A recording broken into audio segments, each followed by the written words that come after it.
Welcome back to another episode of Open Stride Podcast. This is the NBA preview, y'all. Thank y'all for tuning in. We about to jump right into the next team.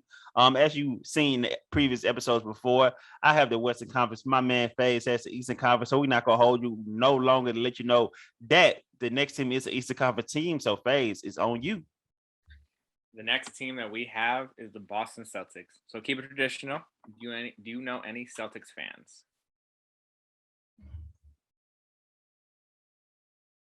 Yeah, I do. I know a couple. I know a bunch, actually. Yeah. I just thought about. I know a couple Boston fans.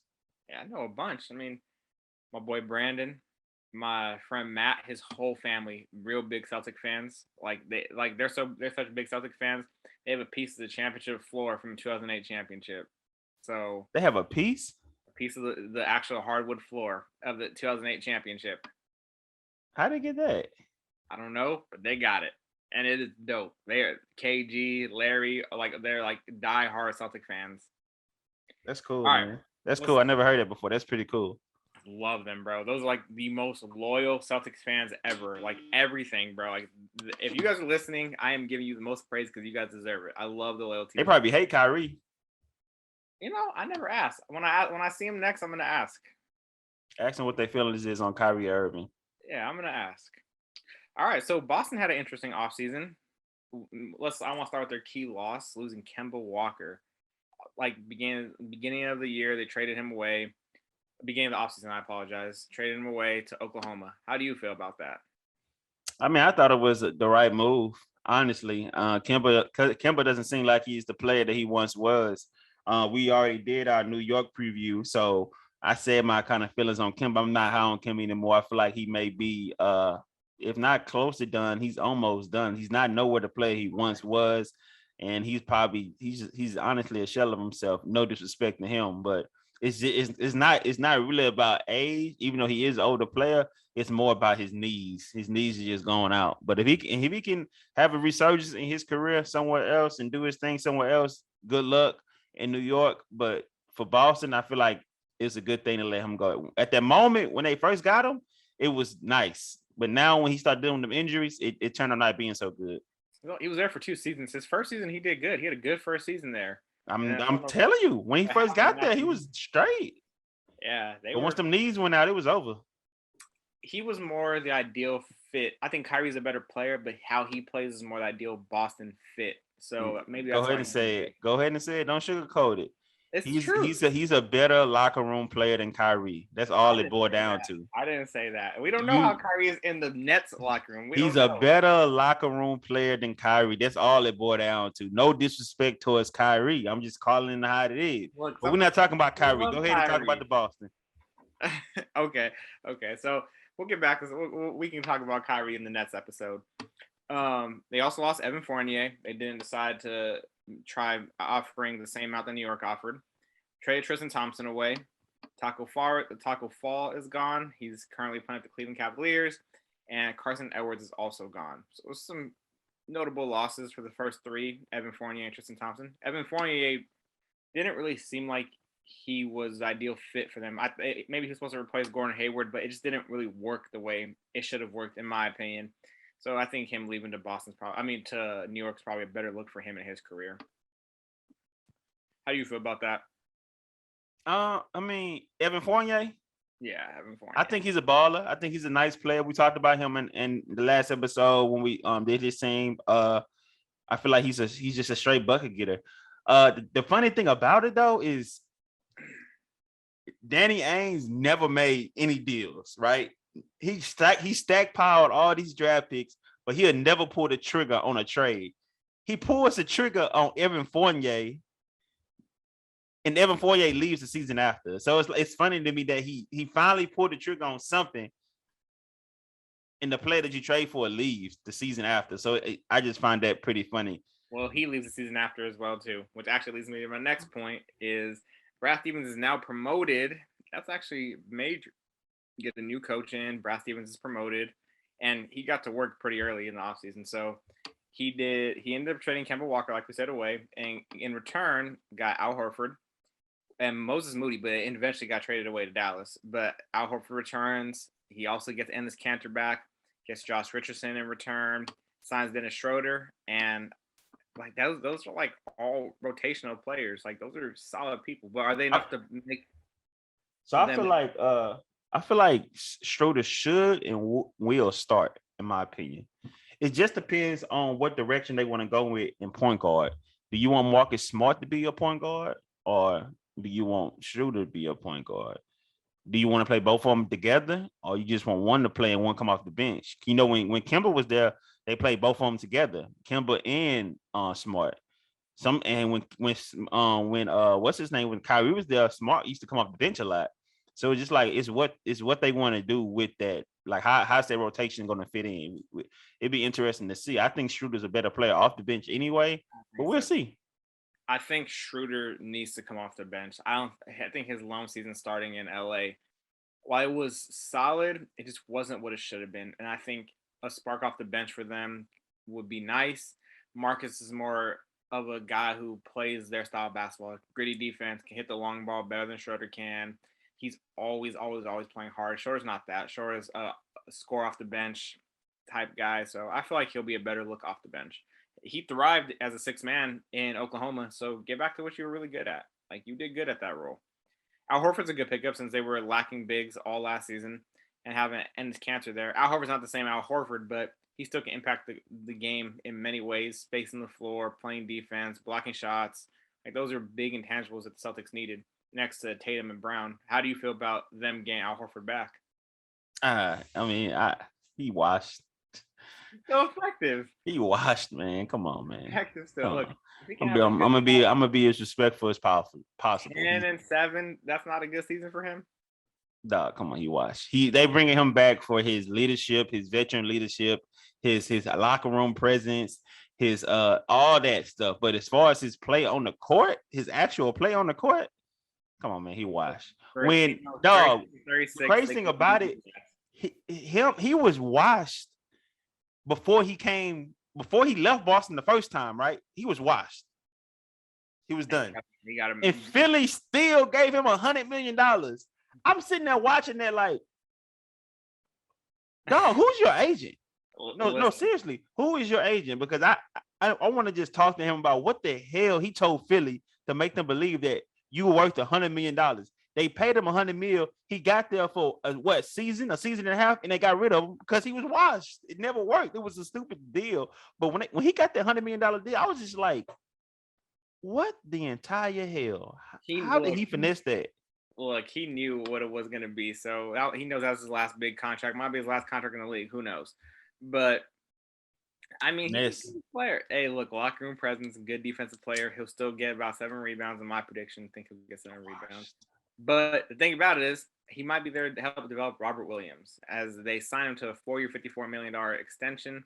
So that'd be a good guy to help mentor Robert, kind of get him going a little bit, take him in different directions. That's a good player. He's young, part of their foundation now. So another good player. Yeah, I like Robert. He's from my hometown, so I definitely cheer for him. You know, so good luck, Robert. Good luck, Rob. He's a big man, Marcus Smart.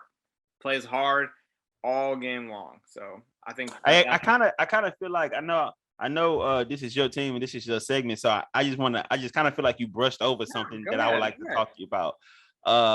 Like the whole Brad Stevens, Danny Ainge, new coach, new GM, Danny out the door. Like how do you feel about that? Like that was kind of like going into that season ending when they flamed out in the playoffs. People were saying Brad Stevens was about to get fired. So for him to go from about to get fired to getting a promotion, it just caught me off guard. I was just like, who's your agent now? Like, I just wanted to know who Al Horford agent is. Now, Brad, I want to know who your agent is, because how did you finesse that? So how did you feel about that whole situation? Because, like, if you remember, they flamed out in the playoffs, and a lot of people was calling for Brad's job. So for him to be getting his job called for to be getting a promotion, that just kind of caught me off guard. And for Danny to finally step away and they let him go, it was just all so surprising in my opinion. I think it's a good decision. I didn't think. I mean, yeah, they did flame out for sure. I mean, 36-36 on the season is not good. But I do think Brad established himself really well in Boston culture, and they liked what he brought. and he wanted to stay in the Celtics organization, and he got the opportunity, and it was a good move. I mean, he's been active already. So let's see if he knows what the team needed. He was just the coach for a good amount of years, so he knew what the team needed to help go farther. So maybe his additions will help the team go farther. We'll see. So I think that it's interesting because you don't really see stuff like this where your head coach, who's also a very good coach, gets promoted into like leadership roles like that. It just doesn't happen. So maybe this is the start of something new for NBA teams. Maybe they can see this experiment could really work out well, and this could be a thing in the future for other NBA teams.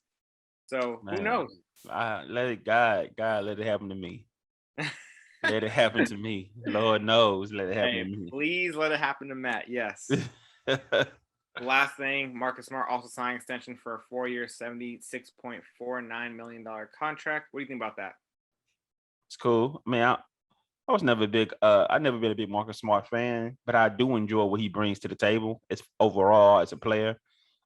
Defensively, on the offensive side, he's not that big of a player, but sometimes I feel like he overcompensates on the offensive side, considering he can't really do much. He doesn't have like a package like that, so he does a bit too much sometimes. But defensively, as a leader and stuff like that, he's elite. Knockdown shooter, not like Steph Curry knockdown, but he's a knockdown knockdown. Really hard. His jump shot's gotten much better over the years. Much better. I mean, I remember when he was at Oklahoma State and he got drafted out of there, so he came a long way. So I was surprised that they brought him back. Honestly, man, I thought he was gonna be gone after a couple seasons ago. Then they were talking about him and Brad couldn't get along. It's just so weird. You hear reports come out of organizations, then the organizations do the complete opposite of the report. So you look back at it like, who's lying? Who's lying? First of all, we have to see who's reporting the lies. Like, hey, look, the actions are going to speak. If we're hearing words and we're seeing the actions the opposite, I think I'll take the actions over the words any day. Me too. So I think it was a good pickup. I think Marcus Smart is the ideal player for any team in the NBA. Like, anyone will take him. No question asked. Any championship team that needs that type of dog off their bench that just goes out there and works hard, he's the ideal player. I think that's a good re-sign for them. Really good re-sign. And a fair price, too. 4 years, $76.49 million. He's worth it. I agree. So, on that note, hot take question. I got one. I want to hear yours first. So I got a question for you. No, let's go. I'll end on mine. Go ahead. Okay, great. I know we closing up. I know we're getting to the limit. So what's your opinion on Jayson Tatum overall as a player? Like, is he top 10? Is he top 15? Is he top 20? A lot of people are always talking about how he's a superstar, but then when you start listing superstars in the NBA, you keep naming players. His name just don't come up. But when he'll go out and drop 50, and people be like, "Oh yeah, he's a superstar." Then you be like, "Well, who's he better than?" You be like, "Well, he's not better than him." But now we at number 10. Oh, he's not better than him. Oh, we at 15. Like, so where, in your opinion, what do you have Jayson Tatum overall? And you don't have to put like the exact number, but like top 10. I know your top 10 is very particular. Top 15, top 20, 15 for sure. 15 for sure. Top 15 for sure. Just throw this out there before we even continue. My actual hot take question is Jayson Tatum a top 10 player in the league? So since we're already on topic about it, that's how you know we don't talk about this. There you go. There's one more reason that we do not talk about this. So I do think he's top 15. I have to really think about if I mean, I can definitely see him top 10. It's really hard for me to say there's 10 players in the league better than Jayson Tatum. So yes, you say he is top 10. If I really have to write this down, if he is, he'll be at the very, very, very tail end of top 10, in my opinion. I have to look at it. He's 15 for sure, but I have Giannis, LeBron, KD, okay. James Harden, Stephen Curry, okay, Luka, yes, Dame, yes. Okay, we're getting down to this the 8-9 spot. Right, keep going. 8, 9, 10. So it depends on what you want. Durant, right? You said Kawhi. You said Durant and Kawhi, right? No, I didn't. Durant, Kawhi. Wait, you didn't say. You didn't start over. Okay, yes. Listen, Giannis. Okay. Durant. Okay. LeBron. Okay. Kawhi. Okay. James Harden. Okay. Stephen Curry. Luka. Joel Embiid. Okay. I'm asking you. I'm asking you. No, I mean he's MVP conversation for a reason. Yeah. What about the reigning MVP, Jokic? Yeah, he's the top 10. Of course, he's top 10. Okay, that's 9. So we at 10 right now. You just said Dame. Dame's top 10, yeah. So that's 10 players right there. There you go. Off the quick list. He's top 15 then. Top 15 for sure. Well, yeah, man. That's gonna be it for us, man. So you agree that he's not top 10 as well too? Oh no, he's not. I think he overrated. But that's a conversation for another day. This is it. This is the opportunity. This is the episode. This is it. So I think Jayson Tatum's a good player. I feel like his scoring outbursts kind of gets overshadowed. It kind of makes people be like, oh, he got to be top 10. Like he'll go out and drop 50. Oh, he got to be top 5. He got to be top. And it's like, calm down. Don't be a prisoner of the moment. He's not. He's good. Think about it like this. When Paul Pierce played, how many times was Paul Pierce in the conversation to be a top 5 player, a top 10 player? Not often, right? Probably not too often. But Paul Pierce is a player that can hold his own against anybody. You know what I'm saying? It's certain players are like that. So everybody can't be LeBron. Everybody can't be Giannis, KD, Kawhi, James Harden, Stephon. Everybody can't be them. Everybody can't be players like that. But when you lace up and go against them, like a Jimmy Butler, can you hold your own against them? Like Jimmy Butler. Like Jimmy Butler, not LeBron. But when he go against LeBron, he's not about to back down from LeBron either. He gonna hold his own against LeBron. So Jayson Tatum has to be that type of player. Like Paul Pierce. When Paul Pierce got his crew around him, he wasn't backing down from anybody. So Jayson Tatum has to be that player to not shadow in the moments, to shade away in the moments when the light can't be too bright for him. Like if he go down, he got to go down swinging because he's not as talented as those guys. But when you on the court, you got to be like, wait, is he? Is he better than them? That's the question that exists. Yeah, it's like you have to ask yourself, is he up there with these guys? He not to me. But when they play against each other, he got to make you question that. That's what I'm saying, though. Okay. So he not on Kevin Durant level. But when he play against Kevin Durant, you gotta look at that game and be like, hold on, is he? You know, that's what I'm saying. Okay. He gotta hold his own. He gotta hold his own against players. So he hasn't done that consistently enough for you to say that he's up there yet. Nah, he can't. He hasn't. Okay. He hasn't. I'm not mad at it. He hasn't. He hasn't. You think he can be the best player? Respect to him, though. Respect to him. I like his game. Overall, I like his game. You think he could be the best player on a championship team? No. You don't think so? I don't know. Okay, let me say this. Was Paul Pierce the best player on the Boston Celtics? Or was it KG? Paul Pierce got finals MVP. He did. Whew. It probably was. KG's impact, though, doesn't show up on the stat sheet all the time. So a team like that, he could be the best player on. A team like that. So and legacy-wise, KG was the best player legacy-wise, hands down. That's what I'm saying, though. But like on their Boston Celtics team, Paul got finals MVP. But yeah. So yeah, man, that's gonna be it for our Boston talk. All our Boston fans, faithfuls, everybody that love the Boston Celtics. I know it's a big Boston community out there, and we respect all y'all. So thank y'all for listening to this episode. Just to let y'all know, man, after this episode, we are moving to the top 10. Boston was number 11. Now, after this episode, we're moving to the top 10. And all I'm going to say about this team is FaZe disrespect their superstar during the playoffs, and I'm not going to let him slide. But yeah, see y'all next time on the next episode. I apologize. Peace, man.